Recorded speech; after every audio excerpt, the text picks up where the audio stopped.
coup, dans cette encyclique, au chapitre 2, il fait, on pourrait dire, une lecture de la parabole du bon samaritain. Voilà. Donc, ce deuxième chapitre, il s'intitule « Un étranger sur le chemin ». C'est du paragraphe 56 jusqu'au paragraphe 86, si jamais vous avez le livre chez vous ou entre vos mains. Voilà.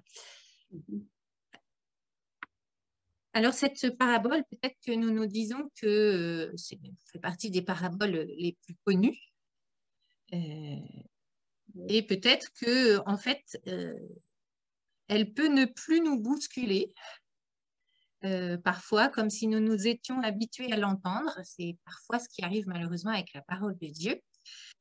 Et une récollection ou un temps de récollection, le but est justement de se laisser un petit peu bousculer par la parole. Et le pape François aussi aime bien aussi nous bousculer un petit peu. Donc, ça fait du bien des fois.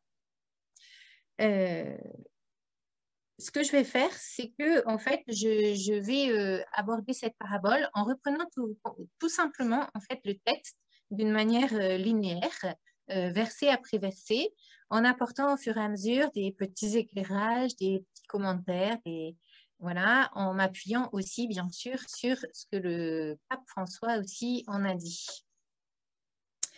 Donc, cette parabole, elle commence, vous voyez, elle se situe dans un dialogue entre un homme, un Israélite, donc qui est légiste, donc quelqu'un qui connaît bien la loi, un bon connaisseur de la loi, de la Torah, de l'écriture. Et le contexte de ce dialogue est un petit peu particulier. Ce n'est pas un contexte, on pourrait dire, d'amitié franche entre les deux.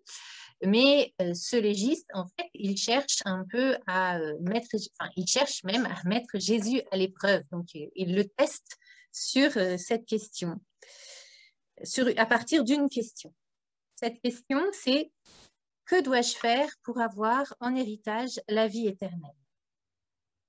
On pourrait dire que c'est une belle question qui a le mérite de poser la question du sens de la vie, celle de notre finitude, de notre éternité.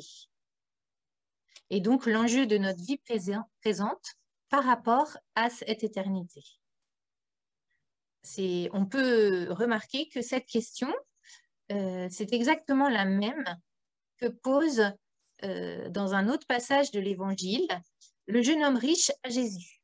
En Saint Marc, au chapitre 10, verset 17, là, c'est un jeune homme riche qui dit à Jésus, « Bon maître, que dois-je faire pour avoir la vie éternelle en héritage ?» On voit que les deux questions sont quasi semblables. Il y a ce souci de la vie éternelle, du sens de notre vie, de la finitude de notre vie. Et c'est touchant de voir que à ces deux questions, au légiste, Jésus va répondre sous l'angle de la charité fraternelle, en racontant la parabole du bon samaritain. Au jeune homme riche, lui, il va lui dire, qu'y a-t-il de mal? Enfin, il va répondre sous l'angle de la pauvreté. Donc, si tu veux être parfait, va, vends tout ce que tu as et tu auras un trésor dans le ciel.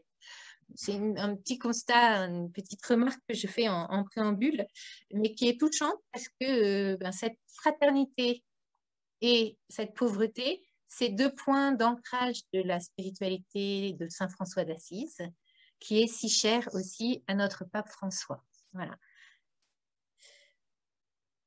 Donc, que dois-je faire pour avoir en héritage la vie éternelle? Saint Jean de la Croix a cette phrase, « Nous serons jugés sur l'amour. Le poids d'amour que nous aurons donné sur terre sera la mesure de notre éternité. » Et Jésus lui-même nous l'a rappelé dans l'évangile de Saint Matthieu, chapitre 25, qui est l'évangile sur le jugement dernier. « J'étais nu, vous m'avez habillé, j'étais en prison, vous m'avez visité, j'avais soif, vous m'avez donné à boire, etc. » Et donc, il se conclut, ce que vous avez fait au plus petit d'entre les miens, c'est à moi que vous l'avez fait. Donc, le poids de ton éternité, c'est le poids d'amour que tu auras donné sur cette terre. Et le pape François aime bien rappeler un dicton bien connu, qui dit que les linceuls n'ont pas de poche et que nous n'emporterons avec nous au ciel que ce que nous aurons su donner sur terre. Ça, c'est un premier point qui peut nous aider aussi un peu à faire le point sur notre vie, mais qu'est-ce que tu donnes? Qu'est-ce que tu as donné Voilà, si par exemple le soir, on fait le point un peu sur notre journée, bien, qu'est-ce que tu as su donner aujourd'hui? Est-ce que tu as remarqué, vu l'homme, la femme, l'enfant blessé au bord du chemin? Est-ce que tu t'es penché vers lui? Est-ce que tu as eu un mouvement intérieur vers cette fraternité? Alors, c'est pas toujours, voilà, on va souvent parler, voilà, la parabole nous parle d'un homme blessé sur le chemin. Cette fraternité, elle a à se vivre, je dirais, par rapport aux grandes choses ou aux choses graves que nous pouvons voir dans notre monde, mais aussi dans la simplicité du quotidien. Dans notre vie de famille, notre vie de couple, notre vie de communauté, dans notre village, dans notre milieu professionnel. On a aussi à être un bon samaritain. Peut-être ça va pas être des choses très grandes, ou des, voilà, mais on a ce souci de l'autre, le souci de l'autre. Et donc, à cette question, le légiste va revenir à la base, c'est-à-dire au fondement de l'écriture, qu'il connaît très bien. Donc, sa réponse, c'est 20 sur 20. Il cite le grand commandement de la loi. Tu aimeras le Seigneur ton Dieu de tout ton cœur, de toute ton âme, de toute ta force, de tout ton esprit, et ton prochain comme toi-même. S'il reçoit les compliments de Jésus, le légiste va cependant vouloir aller encore plus loin dans la réflexion. Et il pose cette autre question à Jésus, mais qui est mon prochain? Alors, cette phrase, elle peut nous paraître un petit peu étonnante, parce que nous, si on nous posait qui est mon prochain, je pense que chacun va dire, c'est celui qui est proche de moi. Alors, on va voir qu'on garde ça à l'esprit, parce que je vais y revenir tout à l'heure par rapport aussi à la mentalité d'Israël. Donc, Jésus va répondre, non pas en disant, ton prochain, c'est un tel, un tel, un tel. Il va raconter une petite histoire. Cette parabole bien connue du bon samaritain. Et donc, cette parabole, elle commence par un homme descendait de Jérusalem à Jéricho. Un homme, on ne connaît pas son nom, donc c'est un anonyme. Il peut représenter l'inconnu,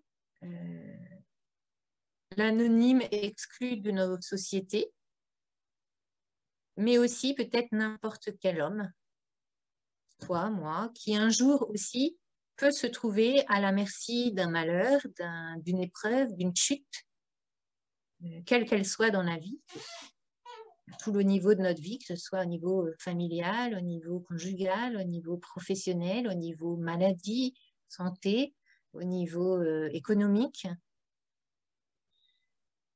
Donc, celui qui se retrouve par terre, sur le bord du chemin.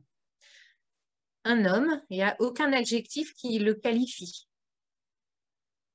Contrairement aux autres personnages de la parabole, où on nous parle d'un brigand, d'un samaritain, d'un prêtre, d'un lévite. Donc, on a soit leur fonction dans la vie, soit, soit leur origine, samaritain. Là, rien n'est dit sur lui. Un homme quelconque, peut-être aussi l'homme en tant que créature de Dieu. Créature touchée aussi par le mal, par le péché. L'homme qui a été créé par Dieu, mais qui aussi parfois peut tomber dans la déchéance du péché. Donc, vous voyez qu'il peut y avoir beaucoup de commentaires sur ce passage d'évangile. D'ailleurs, il y a un père de l'Église qui s'appelle Origène, qui est un père de l'Église du IIe siècle. Je ne sais pas pourquoi c'est marqué, ma connexion est instable. Donc, je reviens à Origène. Lui en fait un petit commentaire en disant « L'homme qui descendait de Jérusalem à Jéricho représente Adam. Jérusalem, le paradis. Jéricho, le monde. Les brigands, les forces hostiles. Le prêtre, la loi. Le lévite, les prophètes. Le samaritain, le Christ. » Donc on peut mettre beaucoup de choses derrière cette parabole. Donc cet homme, on nous dit quoi? On nous dit qu'il descendait de Jérusalem à Jéricho. Donc, je dirais une chose évidente, mais il descend. Donc il y a vraiment un mouvement de... Il descend. Jérusalem, c'est le lieu du temple, le lieu spirituel par excellence, le lieu où on allait à la rencontre de Dieu, le lieu de la présence divine. On ne nous dit pas, mais on peut penser que peut-être qu'il revient de pèlerinage, peut-être. Et cet homme, voilà, qui se fait agresser par des brigands, et il se retrouve à terre à demi-mort. Donc, c'est la déchéance, la décadence. Il est seul, tout seul, contre plusieurs. Il vit une solitude intérieure. Il est dépouillé, mis à nu, roué de coups. Là encore, comment ne pas penser aussi au Christ en sa passion, dépouillé de ses vêtements, flagellé, mis à demi-mort, tombant sur le chemin du calvaire. Et on se rappelle en ligne de fond cette parole de Jésus en Saint Matthieu, « C'est à moi que vous l'avez fait ». Donc, en chaque frère en détresse, quelle que soit cette détresse, qu'elle soit morale, spirituelle, professionnelle, familiale, se cache le visage du Christ. Et nous avons à découvrir sous le visage de mon frère, sous le visage du frère, le visage du Christ. C'est ce que Mère Teresa a particulièrement vécu lorsque, en Inde, elle a croisé ce regard de ce lépreux dans la gare de Calcutta et qui lui a crié, j'ai soif, j'ai soif. Et pour elle, à ce visage du lépreux qui criait, le visage du Christ, la face du Christ en croix qui criait j'ai soif, s'est superposé. Elle a su voir dans le pauvre de Calcutta le visage du Christ. Alors cet homme tombé au bord du chemin, peut-être que nous l'avons déjà été, cet homme, cette femme, mais peut-être aussi avons-nous été brigands. Alors, on n'aime pas trop se poser cette question parce que brigands, c'est les méchants. Mais derrière le brigand, il y a aussi l'agresseur. Et en chacun de nous peut se cacher aussi une part de violence, une part d'agressivité. Parfois, on peut avoir du mal à la reconnaître, mais pourtant, elle existe. Et il peut être bon parfois de se poser la question sur quelle est la part de violence qui existe en moi. Et par rapport à ça, le pape François, il revient au paragraphe 44. Il parle de l'agressivité sans pudeur qu'il peut y avoir dans notre société. Il parle d'une société où consumériste, commode, facile, et il dit que les gens préservent leur isolement consumériste et commode, et ils font en même temps le choix d'être de manière constante et fébrile en contact. Cela favorise le foisonnement de formes étranges d'agressivité, d'insultes, de mauvais traitements, de disqualification, de violences verbales qui vont jusqu'à détruire l'image de l'autre dans un déchaînement qui ne pourrait pas exister dans le contact physique sans que nous ne finissions par nous détruire tous. L'agressivité sociale trouve un espace d'amplification hors pair dans les appareils mobiles et les ordinateurs. Alors ça, c'est vrai qu'on le touche du doigt très facilement dans notre société, notamment avec les réseaux sociaux, et de voir la vitesse, par exemple, avec lesquelles les gens vont réagir sur les réseaux sociaux passionnellement. Donc, et quand c'est dans du bien, tant mieux, mais quand c'est dans de la revendication ou dans quelque chose qui ne plaît pas, dans du négatif, on tombe très vite dans une agressivité qui atteint maintenant des seuils inquiétants. Il dit ce qui jusqu'à il y a quelques années, ne pouvait être dit par une personne sans qu'elle risque de perdre le respect de tout le monde, peut aujourd'hui être exprimé sans détour, même par certaines autorités politiques, et rester impuni. Voilà. Donc, il y a des désastres intérieurs qui se vivent dans le cœur de certaines personnes dans notre monde, liés à cette amplification en fait d'une certaine violence, agressivité dont on n'a pas toujours conscience. Et voilà, il est toujours bon de se dire, bien voilà, on est tous liés, on est un corps, et je peux, même parfois sans trop m'en rendre compte, participer à la chute de mon frère ou de ma sœur d'une manière directe ou indirecte. Pas forcément physiquement d'ailleurs, mais souvent humainement. La violence n'est pas que physique. Donc, cet homme, donc, il se fait attaquer par ces brigands. Ils s'en vont. Ils s'en allèrent et le laissèrent à moitié mort. L'abandon. Il l'abandonne. Pas de regret, pas de scrupules. Il le laisse. Ensuite, la parabole va nous décrire un scénario qui est répétitif. On a d'abord un prêtre. Donc, un prêtre vint à descendre par ce chemin.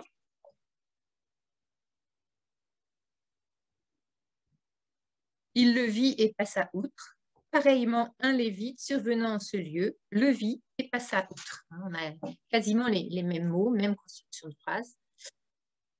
On peut, à la lecture, à une première lecture de cette parabole, ou en écoutant cette histoire, imaginons qu'on soit en face de Jésus qui nous raconte cette histoire, on va dire, quand même, ils sont gonflés.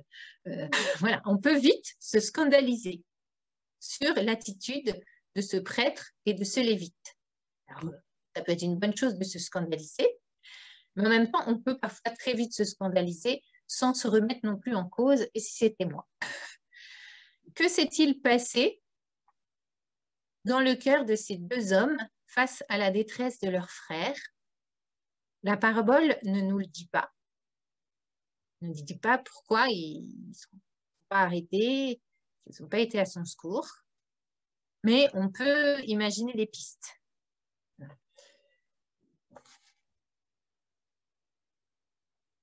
Alors, au paragraphe 73 et 74, le pape aborde ça. Il nous dit, la parabole nous fait ensuite poser un regard franc sur ceux qui passent outre.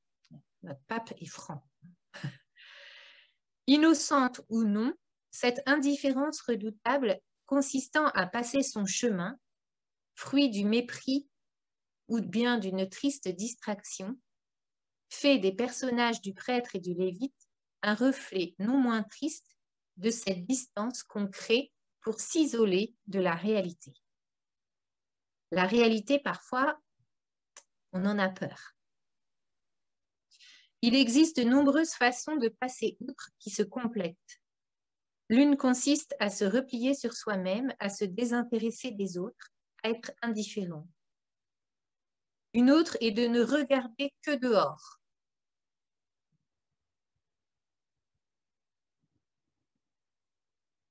Et il explique que dans certains pays, certains milieux, il y a un mépris envers les pauvres et envers leur culture, et un mode de vie caractérisé par le regard dirigé vers l'extérieur. Comme si on tentait d'imposer de force un projet de société importé. Il y a un rapport à la réalité qui n'est pas toujours juste. Alors, moi j'ai réfléchi aussi de mon côté à ce qui pouvait se passer dans la tête de ces deux personnages. Insensibilité, point d'interrogation, c'est des questionnements. Hein. Anesthésie du cœur, on s'habitue, on ne voit même plus. On n'habite pas à Paris, mais c'est vrai que quand on va à Paris, alors, voilà, nous qui sommes de province, on est impressionnés souvent de voir tous ces mendiants, mais peut-être que aussi quand on est dans le milieu, est-ce que parfois on ne s'y habitue malheureusement pas, ou on s'y habitue, malheureusement. On peut s'habituer aussi par les médias par rapport au matraquage qu'on nous fait chaque jour face aux nouvelles qui nous sont données. Ben, est-ce qu'on ne devient pas parfois un petit peu insensible et à force anesthésié? On nous donne des chiffres tous les jours, tant de morts du Covid, voilà.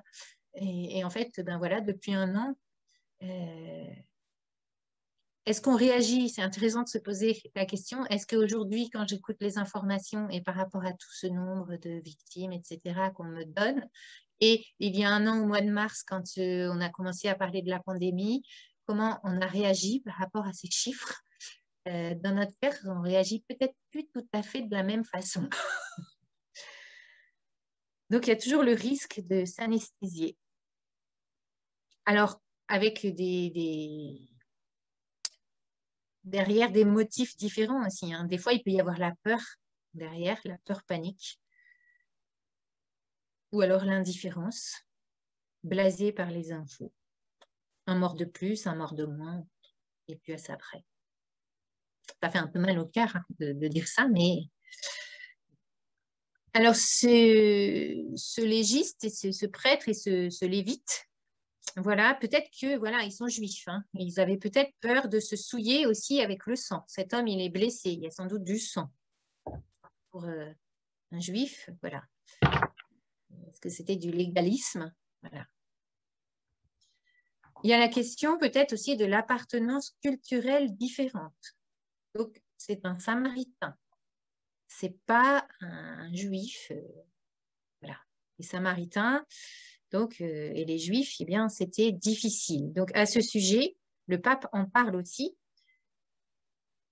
Et il nous dit au paragraphe 59, dans les traditions juives, le commandement d'aimer et de prendre soin de l'autre semblait se limiter aux relations des membres d'une même nation. Donc, quelque part, pour eux, c'était un peu normal. C'était un samaritain, donc c'était pas comme nous, donc ça pose pas trop de problèmes. Alors, il explique le pape que après, les frontières se sont élargies, ne pas exclure l'étranger, parce qu'on trouve quand même dans l'Écriture sainte beaucoup d'endroits, même dans l'Ancien Testament, où on nous invite à prendre soin du pauvre, etc. Mais voilà, on sait aussi qu'une mentalité, ça demande du temps pour changer. Et d'ailleurs, le pape nous mentionne que dans la 3e lettre de Saint Jean, donc, on a cette invitation à bien accueillir les frères, bien que ce soit des étrangers. Donc, on montre bien que bah, ce n'est pas une évidence. Ce n'était pas une évidence pour ce lévite et ce prêtre. Voilà, le mot au paragraphe 80, il y revient aussi, il insiste pas mal là-dessus pour comprendre en fait l'arrière-plan aussi de cette parabole. Paragraphe 80, il nous dit le mot prochain dans la société du temps de Jésus indiquait d'ordinaire celui qui était le plus proche, le voisin. On considérait que l'aide devait aller en premier lieu à celui qui appartient au même groupe que soi, à sa propre race. Et au paragraphe 82, les Samaritains habitaient une région gagnée par les rites païens, et aux yeux des Juifs, cela les rendait impurs, détestables, dangereux. Effectivement, on trouve un ancien texte juif qui mentionne les nations qui étaient détestées, et elle se réfère à la Samarie en affirmant même qu'elle n'est pas une nation. Donc, on comprend mieux pourquoi ce prêtre et ce lévite, qui étaient bien ancrés dans la foi d'Israël, pour eux, c'était une sacrée barrière à enjamber que d'aller s'occuper de ce Samaritain. Parce que voilà ce qui était dit dans le pape le cite, hein, un ancien texte juif qui mentionne les nations détestées, et il poursuit que ce texte, que c'est le peuple stupide qui demeure à Sichem. Donc, vous voyez bien qu'il y avait vraiment un mépris. Voilà. Donc, les Samaritains étaient d'avance, en fait, stigmatisés. C'était une population qui était stigmatisée comme ne faisant surtout pas partie des prochains des Juifs. Voilà. Est-ce qu'ils ne se sont pas arrêtés aussi parce que peut-être ils se sont peut-être sentis désemparés, comme nous, parfois, nous pouvons peut-être nous sentir désemparés devant la souffrance de l'autre. On ne sait pas comment s'y prendre, un blessé sur la route. Tout le monde ne sait pas s'y prendre. Il y avoir des peurs, voilà. Et donc, peut-être qu'ils se sont dit, ben, le prochain saura mieux faire que moi. Voilà. Aveuglement, peut-être, aveuglement aussi. Ils ont des yeux et ne voient pas. Car, dit le pape, ils étaient peut-être absorbés par leurs propres affaires. Le pape dit que bien souvent, nous sommes obnubilés par nos propres besoins. Ça, c'est au paragraphe 65. Et ça me paraît intéressant. Le mot besoin, on va le retenir parce que je vais y revenir tout à l'heure. Obnubilés par nos propres besoins. Donc, on est un peu avec nos œillères, avec nos soucis, nos préoccupations, et du coup, on ne regarde plus autour. La question du temps, à laquelle je vais revenir aussi après. Je n'ai pas le temps. Non, dans mon timing, hein, j'ai plein de choses à faire, etc.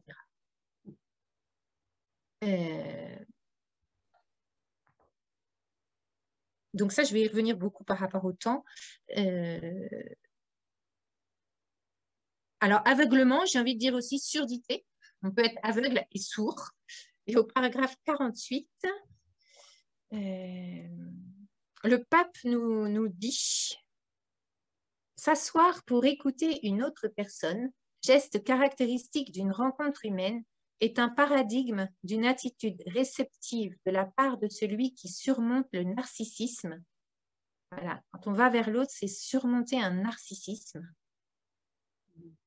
Qui surmonte le narcissisme et reçoit l'autre, lui accorde de l'attention, l'accueille dans son propre cercle. Mais il nous dit, mais le monde contemporain est en grande partie sourd. Parfois, la rapidité du monde moderne, la frénésie, nous empêche de bien écouter ce que dit l'autre. Et au beau milieu de son dialogue, nous l'interrompons déjà et nous voulons répondre alors qu'il n'a pas fini de parler. Il ne faut pas perdre la capacité d'écoute. Saint François d'Assise a écouté la voix de Dieu, il a écouté la voix du pauvre, il a écouté la voix du malade, il a écouté la voix de la nature, et il a transformé tout cela en un mode de vie. Alors, ça aussi, transformer en un mode de vie, je vais y revenir après, c'est très important dans la pensée du pape. Je souhaite que la semence de Saint François pousse dans beaucoup de cœurs. Et au paragraphe 49, alors que le silence et l'écoute disparaissent, transformant tout en clic ou en message rapide et anxieux, cette structure fondamentale d'une communication humaine sage est menacée. Voilà, donc l'importance de l'écoute. Peut-être que ce blessé, on ne nous le dit pas dans la parabole, mais il était par terre et il était blessé et peut-être qu'il criait. Hein. Donc peut-être qu'ils n'ont pas entendu non plus.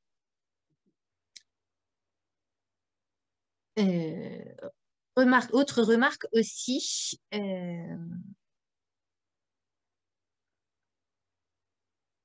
le pape dit il y a une manière élégante de se détourner du pauvre ou du blessé, de celui qui est à terre. Et ça, il en parle au paragraphe 76.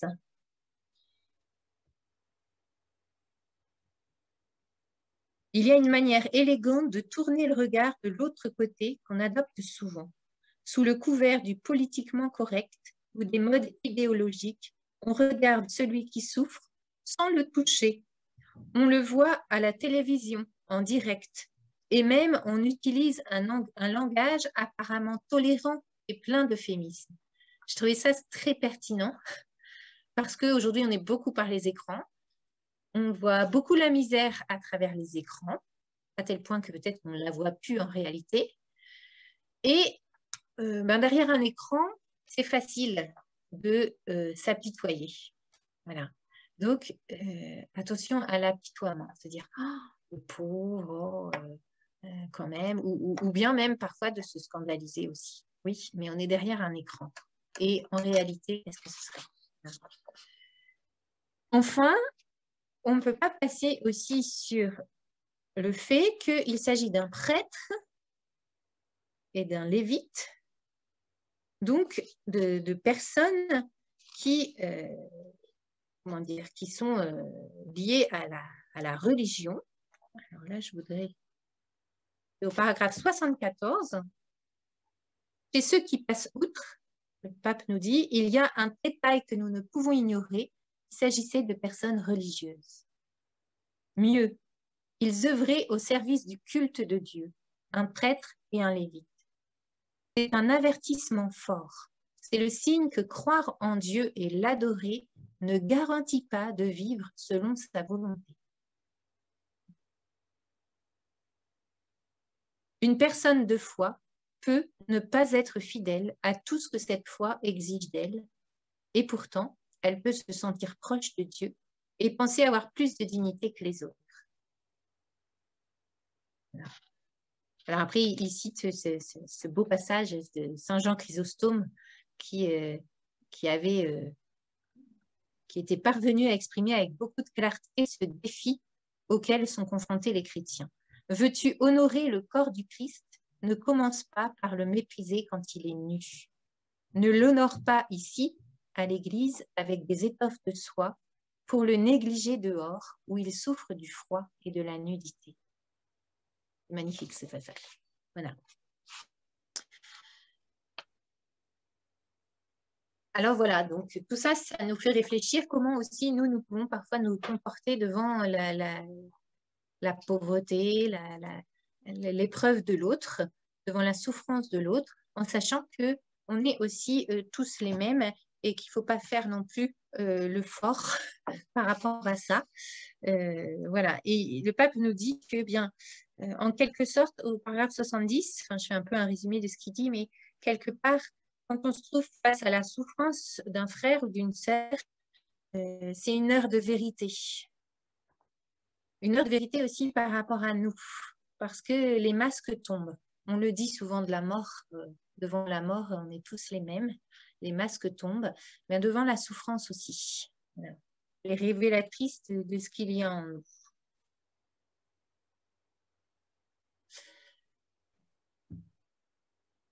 Donc, on voit que derrière un comportement de fuite, eh bien, il peut se cacher beaucoup de choses. Une question de base à se poser, c'est celle que Dieu pose à Caïn après le meurtre de son frère. Donc, Caïn tue son frère par jalousie. Et donc, après, Dieu revient vers Caïn dans le livre de la Genèse et lui dit, mais Caïn, qu'as-tu fait de ton frère? Et la réponse, il y a la réponse tragique de Caïn qui répond par une autre question, suis-je le gardien de mon frère? Alors ça, le pape revient aussi dans son encyclique sur ce passage.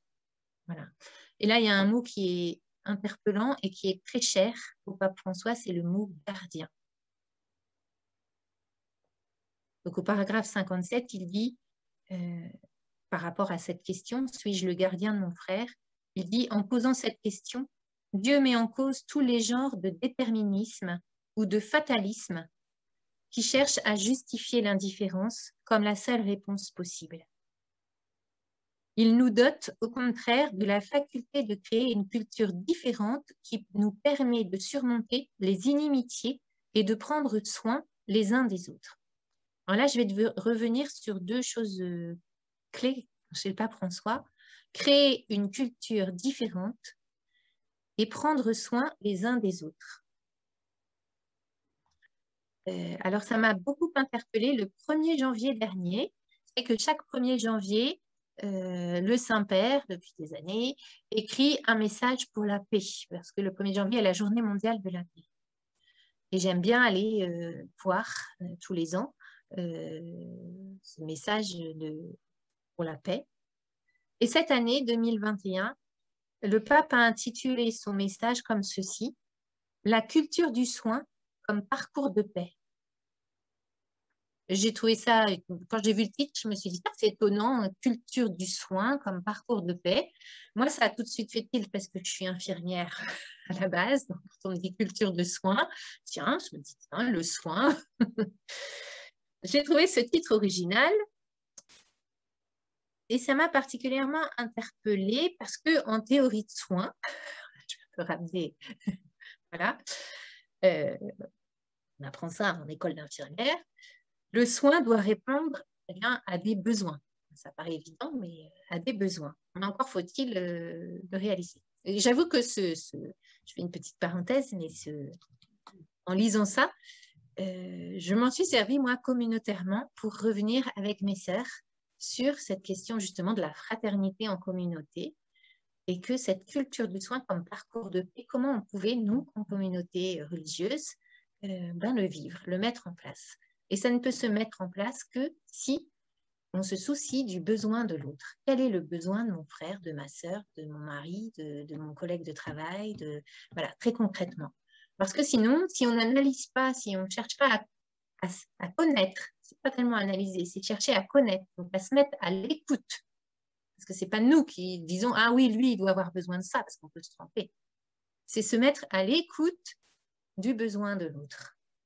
Et donc, en théorie de soins, on a 14 besoins fondamentaux de la personne qui parlent des besoins physiques, corporels, voilà, biologiques, jusqu'aux besoins psychologiques, socioculturels et spirituels, bien sûr.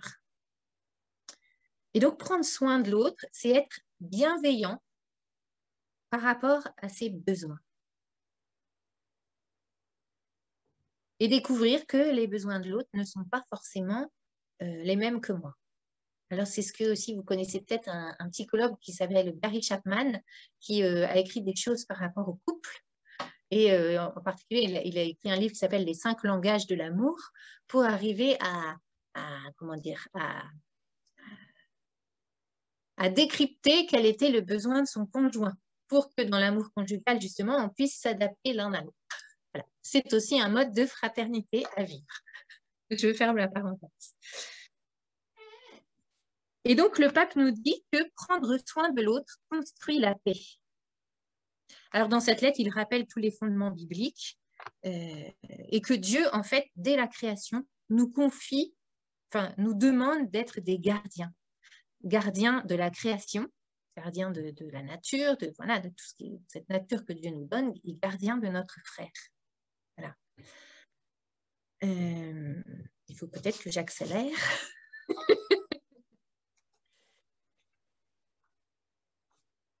Donc, c'est s'ajuster à l'autre et vice-versa. Voilà. Je vais passer un petit peu là-dessus. Et donc, dans cette lettre, il nous dit quelque chose de très beau. C'est qu'au donc après, il voit aussi dans l'Évangile, donc dans l'Évangile, c'est pas trop dur à voir combien Jésus a été attentif aux besoins de ses frères. Et donc, on voit à travers tous les miracles et tous les bienfaits que Jésus a fait. Mais qu'au sommet de sa mission, Jésus scelle le soin qu'il a pour nous en s'offrant sur la croix et en nous libérant ainsi de la servitude du péché et de la mort. Par le don de sa vie et son sacrifice, c'est le pape François qui dit ça, il nous a ouvert la voie de l'amour et il dit à chacun de nous, suis-moi, fais de même. Voilà. Donc, au cœur de cette culture du soin, il y a cette suite de Jésus. Marcher à la suite de Jésus jusqu'à ce que ça fasse un peu mal, en fait. Jusqu'à la croix, ça fait mal, la croix. Voilà. La charité, c'est crucifiant. Et il y a une manière de la vivre qui est aussi celle de l'humilité, que Jésus aussi nous révèle avant sa passion, justement, parce qu'on pourrait dire que la mort de Jésus sur la croix, c'est le pape nous dit c'est le summum du soin qu'il a eu pour nous. Et on se rappelle le jeudi saint, juste avant d'entrer dans sa passion, Jésus qui s'abaisse, se penche comme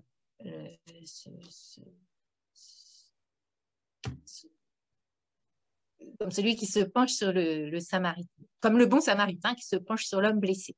Voilà, il se baisse pour laver les pieds de ses disciples. Donc on a là le geste de fraternité par excellence de Jésus qui se fait serviteur de l'autre, qui se fait plus petit que le petit et que le plus petit. Donc l'humilité est vraiment précieuse pour aussi avoir une relation fraternelle ajustée.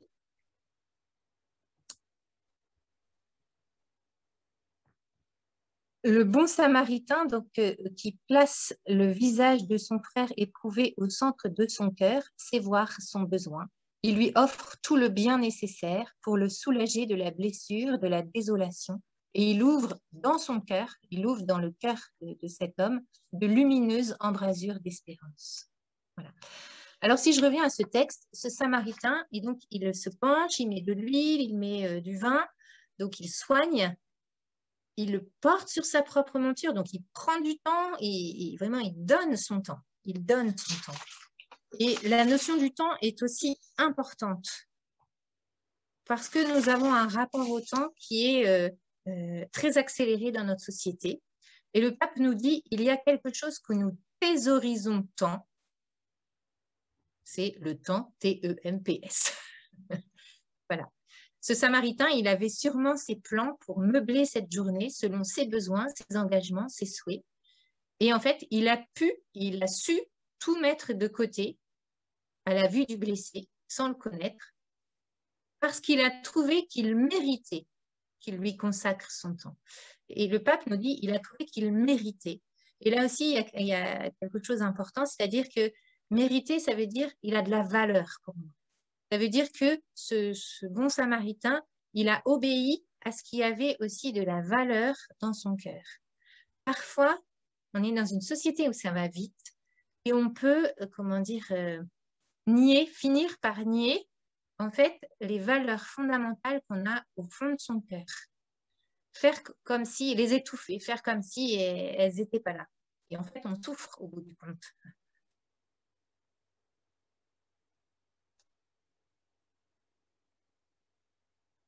Et donc, ce Samaritain, après avoir pris du temps, après avoir donné de lui-même, qu'est-ce qu'il va faire? Il va l'emmener à l'auberge et le confier à l'hôtellerie. Il passe le relais. Il ne cherche pas à faire tout seul. Et ça, c'est intéressant parce que aussi dans la solidarité ou dans la fraternité, parfois, on peut chercher, il peut y avoir parfois un certain orgueil. Ça, c'est de l'humilité aussi, passer le relais. Il peut y avoir aussi un certain orgueil à vouloir faire, à vouloir gérer la situation. Alors, intéressant aussi que Origène compare cette hôtellerie à l'Église. Il le confie à l'Église. Parfois, nous avons à faire un petit bout de chemin avec une personne qui est dans la détresse. Et ben voilà, peut-être que, voilà, en tant que chrétien, peut-être que dans l'Église, il y a un autre relais qui peut se prendre.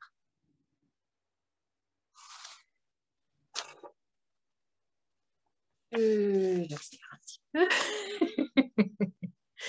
La parabole se termine par une question. Lequel de ces trois s'est montré le prochain de l'homme tombé aux mains des brigands? Alors, intéressant parce que moi, dans la traduction là que j'ai du pape, c'est de la parole de Dieu. Lequel de ces trois s'est montré le prochain? Tout à l'heure, on n'avait pas tout à fait cette traduction quand on l'a lu. Peu importe. Le mot « s'est montré le prochain » est très important. La question de base, c'était « qui est mon prochain ?» Et Jésus ne va pas répondre en disant « ton prochain, c'est un tel, un tel, un tel ». Il va dire « c'est à toi de te faire le prochain de l'autre. C'est toi qui dois te faire le prochain de l'autre. » On ne sélectionne pas le prochain sur un catalogue. Voilà. C'est celui qui vit à côté de moi, mais celui aussi dont je vais m'approcher. Tant que tu ne t'es pas approché de lui, tant que tu ne t'es pas penché vers lui, intéressé à lui, tu ne t'es pas montré son prochain. Et donc, ça nécessite un travail derrière, un processus personnel de conversion du regard et du cœur sur l'autre.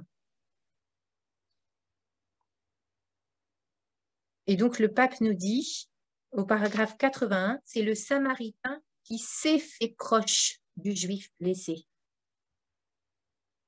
Pour se faire proche et présent, il a franchi toutes les barrières culturelles et historiques. La conclusion de Jésus est une requête. Va et toi aussi, fais de même. Autrement dit, il nous exhorte à laisser de côté toutes les différences et face à la souffrance, à devenir proche de toute personne. Et le pape nous dit, donc, Je ne dis plus que j'ai des prochains que je dois aider, mais plutôt que je me sens appelée à devenir un prochain pour les autres. Et ça, c'est rentrer dans une culture de la miséricorde. Alors, il y aurait plein de choses à dire encore.